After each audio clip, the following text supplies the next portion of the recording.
Good evening বন্ধুরা। আজকে আপনাদের রাত্রেবেলার খাওয়া দাওয়া এইভাবে চলছে। পাঁপড়, আচার, এই দেখুন পাস্তা, ম্যাগি দিয়ে, আলু সিদ্ধ দিয়ে, ভাত দিয়ে এইভাবে খাচ্ছে আপনাদের দাদাভাই। তো আমাদের রাত্রে খাওয়া দাওয়া আজকে এইভাবেই চলছে। ছেলের আগে খাওয়া হয়ে গেছে, আমি এখন তরকারির বাটিটার মধ্যেই ভাত নিয়ে নিয়েছি একেবারে অল্পটুকু।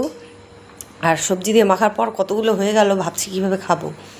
তো যাই হোক, এখন আমরা রাত্রেবেলার খাওয়া দাওয়া শেষ করছি। এখন বাজে প্রায় 12টার কাছাকাছি। আপনাদের দাদাভাই রথের মেলা ঘুরে আসলো। তো এই দেখুন ছেলে ঘুমিয়ে পড়েছে, আর এই দেখুন রাত্রি 12টা বাজতে যায়। তো এত রাত হয়ে গেল আমাদের খেতে খেতে। মেলা থেকে এখনই আসলেন ভদ্রলোক। তো যাই হোক, আজকের মতন এখানেই শেষ করছি। কালকে দেখা হচ্ছে নতুন একটা ছোট্ট মিনি ব্লগের সাথে। টাটা, সবাই ভালো থাকবে, সুস্থ থাকবে, সাবধানে থাকবে। রাধে রাধে, গুড নাইট বলে দাও, শুভরাত্রি। হ্যালো, বন্ধুদেরকে বলে দাও, না তো খারাপ পাবে। Good night, good night.